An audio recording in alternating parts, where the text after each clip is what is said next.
Greetings. This is Naya Tai with NNV News.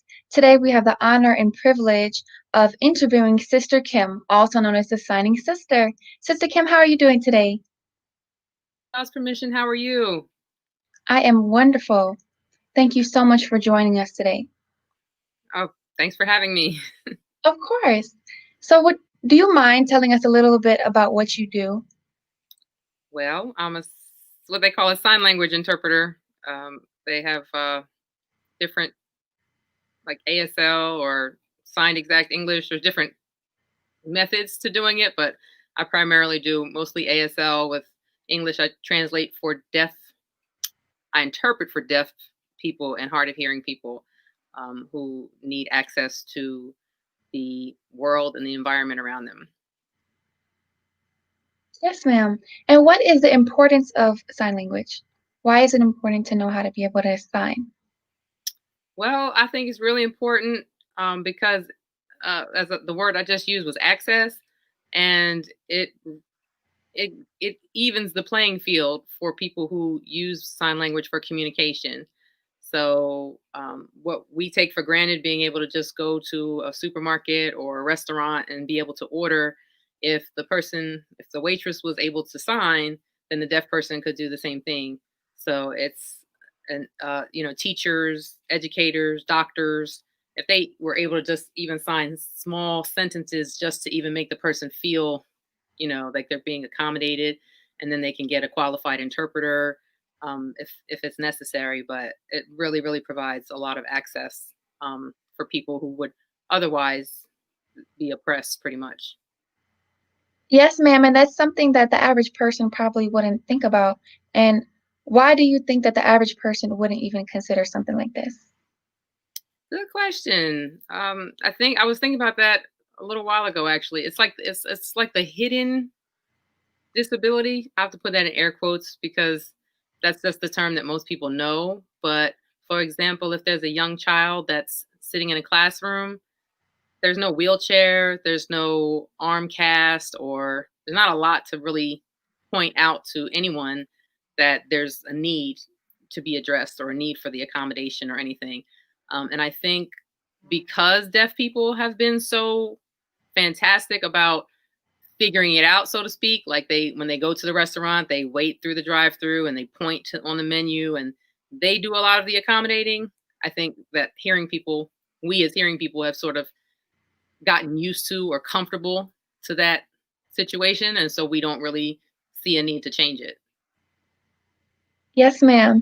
So what I think you're saying is that we as hearing people are oppressing and disabling those who are deaf or hard of hearing, correct?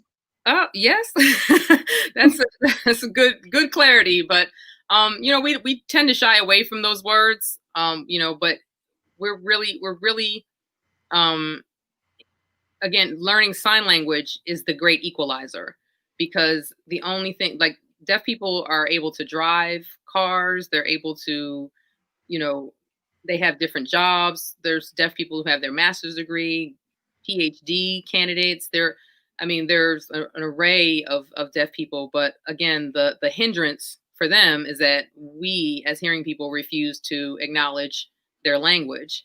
And so we don't learn it, and consequently they're stuck trying to depend on other hearing people like interpreters or what have you, or trying to constantly advocate for themselves or mediate their surroundings so that it can be comfortable for them. So yeah, it's definitely oppressive. Yes, It's a term called audism, sort of like nationalism, racism, sexism. Audism is AUDISM, and it's the how hearing people take for granted, the ability, so to speak, the ability to hear. yes, ma'am. And how do you think that we can bring awareness to autism? Well, interviews like this is a great start, and I thank you for doing that. And I think the more people that reach out and learn sign language, I think it starts to open the conversation and strengthen the connection that people have as human beings. So, with learning any language, when you speak Spanish to a person, even if you can just say hola, it makes someone smile. If you can say gracias, it makes them smile. So I think as more of us look at it as a a way to be equalizing. To, we look at other communities that are oppressed, and we say, how do we get to the equalizer? So as I said, each person, if they learn the alphabet, the numbers, just hi, how are you? I think that really goes a long way. Yes, ma'am. And you're doing a wonderful job at what you do. Well, Thank thank you. you. So, as an interpreter, would you mind describing what you do on a day-to-day basis?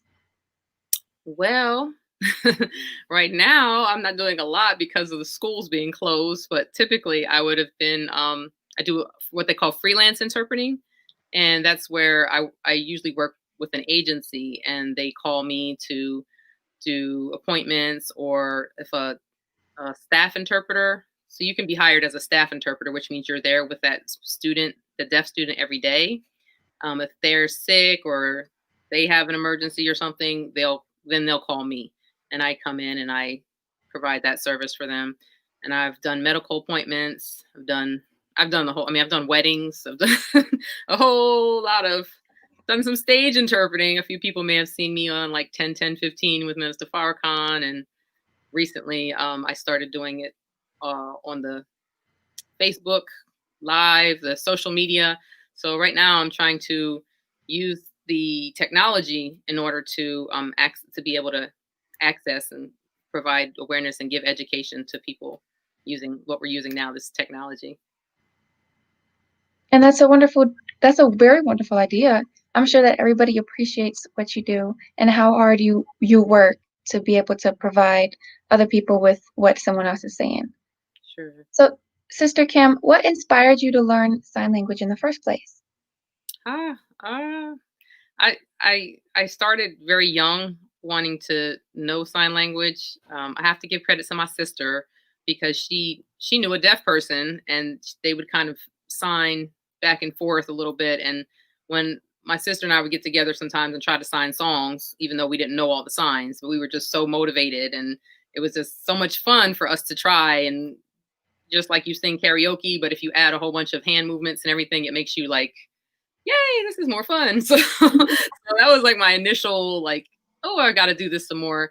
I took a few classes along the way in high school, just like a community college class. But actually, when I graduated from Morgan State University with a bachelor's degree in psychology, I applied to Gallaudet University, and I did get in, and it was a PhD program. And at Gallaudet University, that is the whole university is deaf and hard of hearing. So in order for you to do anything, you're pretty much immersed in the culture. So my passion, that it just grew to get just deeper and deeper to be able to communicate with people. And the one moment that I remember, and this is over 20 years ago, but there was a deaf man, and he said to me, "I hope my child is deaf like me."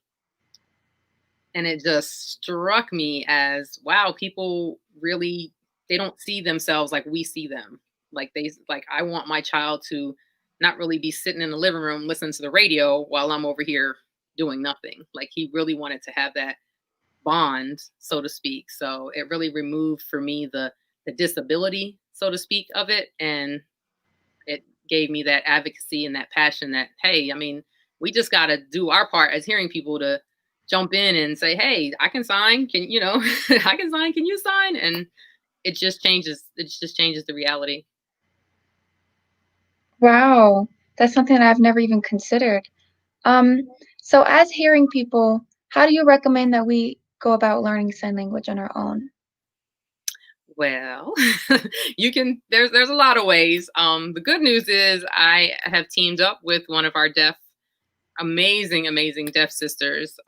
And so we're actually offering a class. I guess it would be starting next week, and you can contact me, via email. But it's always important to try your best to find a deaf person, because if you wanted to learn some Spanish, you wouldn't go see a French person.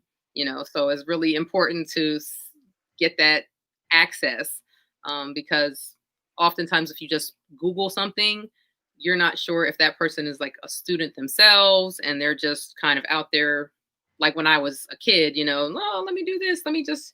So it's you really have to get with a mentor, get with someone who can really guide you through the process and introduce you to deaf people and find, you can go online, like find deaf events in your local area. That's one way just to kind of reach out. But it's definitely been a difficult, one of the hardest things, even as interpreters, is to be able to access the deaf community, because you can't really just walk up to deaf people and say, "Hey, I want to be your friend because I want to learn sign." People do it, but it's and deaf people tend to be isolated, in terms of where you're actually going to go and meet deaf people in a natural way. So, like I said, the local deaf events are good because you can go and they expect people to come and introduce themselves and say, "Hi, I know a little bit of sign language," and so that's one way. But finding classes at a community college is another way that people have learned. But the number one way is to really get connected. And as I said, anyone can contact me.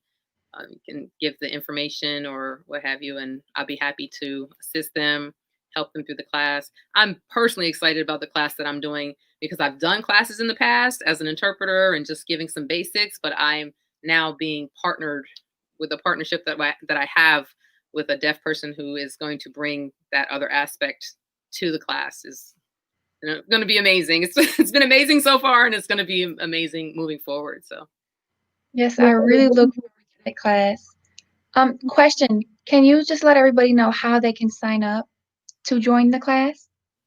Yes, we actually have an email address that it's access for ASL. So ACCESS. I'll spell it for you. ACCESS. The number 4, and then ASL, and then at Gmail. That's GMAIL.com.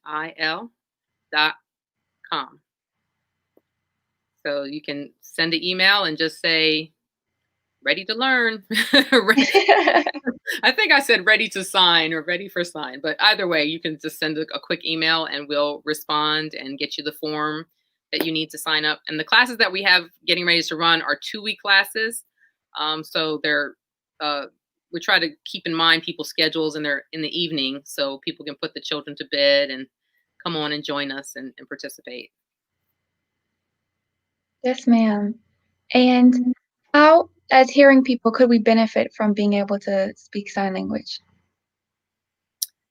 Well, a number of ways, actually. I personally started signing with my children. My oldest is 23 years old, so I was at Gallaudet University. So I would literally sit down with him and sign. I would read a bedtime story, and then I would have somebody sign, like a friend of mine. I'd say, "Oh, sign this to him." So he got that receptive, which stimulates all different parts of your brain. So as a mom, as a new mom, if you're signing with your child, you're opening the lines of communication so you can get milk or, have to go to the bathroom. The research is amazing. They've shown years and years and years ago, and it's starting to become popular, but I think certain communities haven't embraced it as much. But to actually give a hearing child access to the visual stimulation, the visual language, really, really gives them a step up. And my other 2, I signed with them again, like, "Love you, mommy loves you, it's time to eat." And I did all that with them, and they're all academically just above. I mean, not that I'm bragging, but they really they really picked up on things very quickly with using the sign language in their early years. So that's one way. And I now have a 4-year-old who's definitely benefiting from it. So that's from the children's perspective. Otherwise, we've also found just in schools that a lot of children, like autistic children, going into some of your other disabilities, or they're calling them, what are they calling the children now? Exceptional children. They also benefit from the visual components of the language. And I've also been working on teaching mathematics with sign language. And so it's very, very much, if you're interested in education or educating someone around you, the signing and the visual part of it is very, very helpful. I could go on for that because there's so many different ways. I'm trying to keep it short. That's fine. How early can we start children off with sign language? Oh, day one, from out of the womb, really. It's as soon as they can see, they can start, their brain starts to process it. So they have that that cognitive awareness, that mental energy. It's stimulating like right away. I know like some people say, oh, have red and black and white and for visual stimulation, but how much more? And it's also really good in communicating because you're actually looking, you have to look directly into someone's eyes in order to get their attention and sign and know that they're attending to you. So some of the issues that people have in relationships, it's because you're going like this talking to somebody, but that doesn't take place when you're when you're signing. You have to attend to the person. So it really does help with just making connections in general when you're able to do that. Even with two hearing people, I have other interpreter friends that will sit in a restaurant and just be signing, and and the conversation has so much more meaning because you're giving it the expression and the that eye contact, which a lot of us are missing, especially nowadays. Yes, especially nowadays. Yes, ma'am. So, as an interpreter who is someone who works one on one with people who are deaf or hard of hearing, what is something that, as hearing people, we should not do around deaf people or hard of hearing people? Ah, there's a long list for that, but I'll give you some of the. um, well, a lot of people make the biggest one right away is when people say, "Tell her this" or "Tell her that," as if the person's not standing there. So if you're using an interpreter, most the time the interpreter is trying to position themselves behind the deaf person because, like, if they're going to buy a car, I'm not signing the paperwork. I'm not doing anything. Or if a student is because most of my work recently has been with students, but a lot of times a teacher will hand me something and say, "Oh, go do this with them," and I'm like, I didn't get a certification in social studies to to teach. Why are you? So just really understanding that the contact is between you and the person, and if you have a question, you ask them directly, and the interpreter's role is to facilitate that communication so that you should be saying, not skipping over the deaf person because you feel like you can't communicate, or just oftentimes we'll just say, oh, well, you're the interpreter, go sit over there because you can't be in the way of the camera, or so we tend to want it to be accommodating for us, but we forget that the actual accommodation is for the deaf person, and it's accommodating both people. So we lose that aspect when we have those interactions at times. Wow, thank you for sharing that with us. Is there another one that you'd like to share with us? um what so interacting with, say the question just so I can frame it. Okay, no So problem. So, as hearing people, what is something that we should not do around or to those who are deaf or hard of hearing? okay, good. Thank you.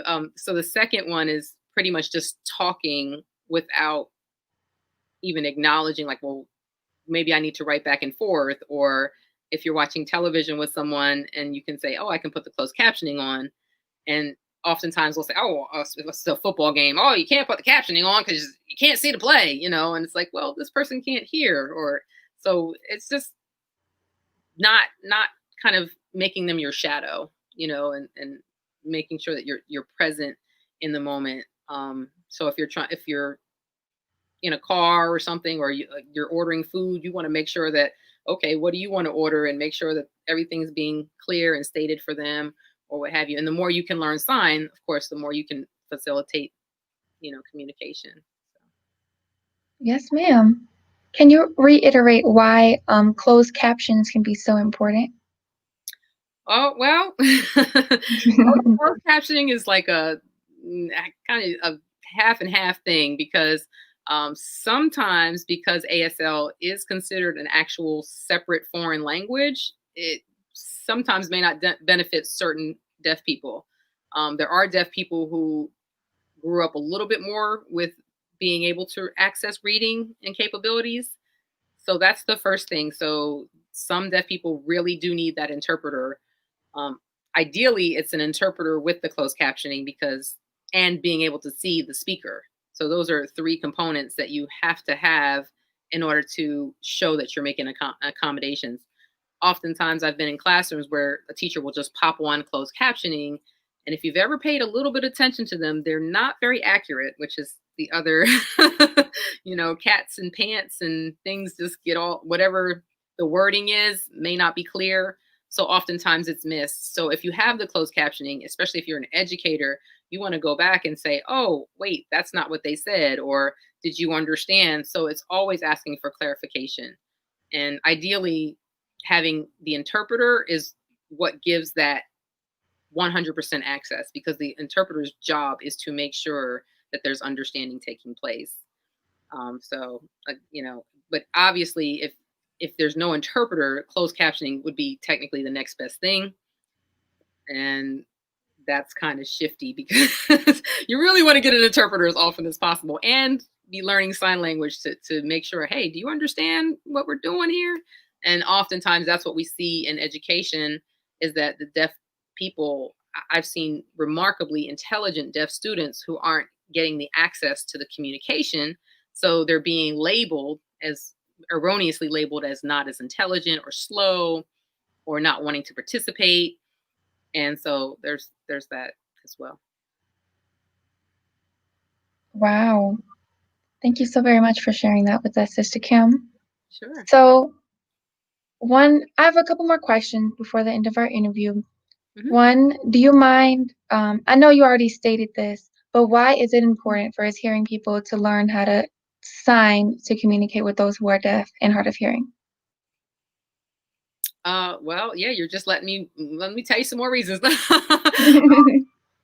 I said, I mean, the more people that do that, the more access that people have. So if you learned how to, I've seen a few news reports where the person walked into the DMV and somebody could sign, and it was like, oh, okay, well, we can get this done, and I don't have to wait 2 hours for an interpreter. I don't have to get to the video phone. There's somebody in person who cared enough, and I think that's what people see when you're able to just say, hi, my name is, or, well, thank you, and you're able to give that communication.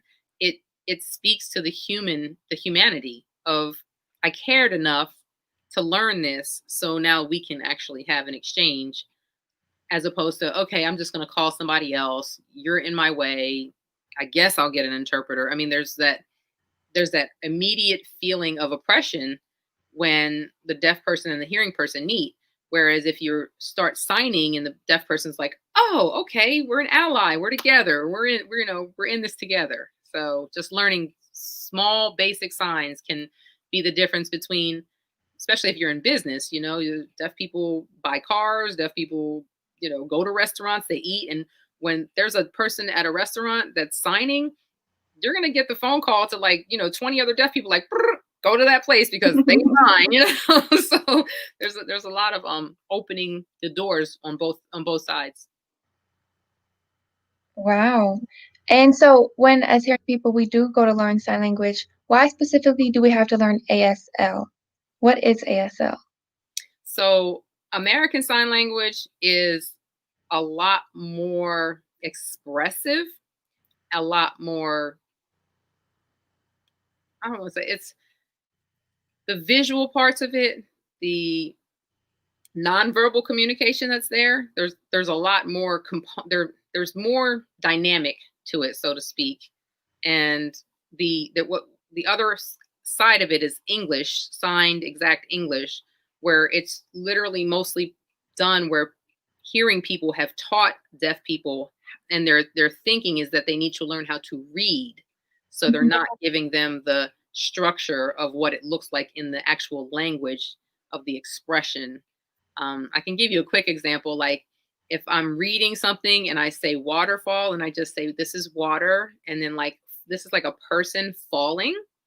And so someone would just say, oh, that's a waterfall. And there's no facial expression. But if I want to communicate in ASL, I'll say, oh. So you can see that looks like yeah. a waterfall, and you get like a response as opposed to, oh, the water fell. And so it doesn't make any sense. unless that's what you learned growing up. Okay, waterfall. I know those two words together now make waterfall. So there's really, as you're learning, as we can learn now, it's so much easier for the deaf person to kind of read the ASL, so to speak, than to read the English. That's the best explanation I can give. Well, thank you for that explanation. It was very thorough. Okay. I'm sure we all understood. Thank you so very much, Sister Kim, for your time today. Is there any one last piece of advice you'd like to share with us today? Um, yeah, I mean, just I really encourage anyone to explore the signing. There's so many aspects of it. Like I said, I started signing with songs, and just find enjoyment in learning anything new. I mean, especially during these times, like right now, you have an opportunity to just, okay, you're not working, something's up, so just sit down for 15 minutes and, you know, put something in that computer or what have you. I definitely think that if we could look at how to connect with deaf people and eliminate those sources of oppression, we could look at other groups, other oppressed groups, so to speak, and we could use that same model and really be better for humanity in general. So I encourage everybody to sign, learn some sign. That means I love you. You know what, Sister Kim? I remember earlier you stated that even learning something as simple as your name could be beneficial. So can you teach us how to introduce ourselves today? Sure. It's just mean like, what's your name? Is that you're asking? Okay, so you would ask someone, you would say your name. What?